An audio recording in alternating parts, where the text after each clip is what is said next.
மாம்சம் என்பது ஒருவனுடைய சுயபலத்தை குறிப்பிடுகிறது. பவுல் அப்போஸ்தலர் தன் சுயபலத்தினால தேவனுக்கு முன்பாக ஜெயம் கொண்ட கிறிஸ்தவ வாழ்க்கையை வாழ முடியாதிருக்கிறத ரோமர் 7ஆம் அதிகாரத்தில் வெளிப்படுத்தி இருக்கிறார். மிக முக்கியமான விஷயம். அதாவது சுயபலத்தினால தேவனுக்கு முன்பாக வாழ்கிறது முடியாத ஒரு விஷயம் என்றதை ரோமர் 7ஆம் அதிகாரத்தில் வெளிப்படுத்தி இருக்கிறார். அவர் தேவனால் தெரிவு செய்யப்பட்ட அப்போஸ்தலனாக இருந்தும் அவரால் ஜெயம் கொண்ட கிறிஸ்தவ வாழ்க்கையை வாழ முடியவில்லை.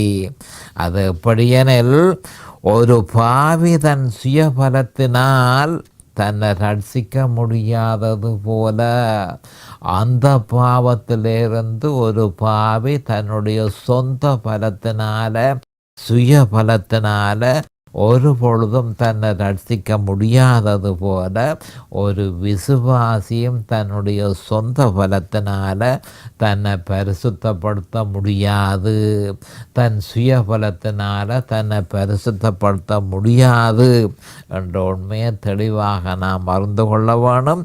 அப்போ தேவனுக்கு முன்பாக சுயபலத்தினால ஜெயம் கொண்ட ஒரு கிறிஸ்தவ வாழ்க்கையை வாழ முடியாது என்ற விவரம் ரோமர் 7ஆம் அதிகாரத்தில் ஒவ்வொரு கிறிஸ்தவனுக்கும் தேவனால் வெளிப்படுத்தப்பட்டிருக்கிறது. அப்போ என்ன சொல்லப்பட்டிருக்கின்றால், கிறிஸ்தவர்களே, ரோமர் 7ஆம் அதிகாரத்தை நீங்கள் திருப்பி படிக்க வேணும். ஏனென்று சொன்னால் ரோமர் 7ஆம் அதிகாரத்தில் ஒரு பாரிய உண்மை வெளிப்படுத்தப்பட்டிருக்கிறது. அந்த உண்மை என்ன என்று சொன்னால், ஒரு மனுஷன், ஒரு கிறிஸ்தவன் தன்னுடைய சொந்த பலத்தினால சுயபலத்தினால ஒரு பரிசுத்தமான ஒரு வாழ்க்கை வாழ முடியாது.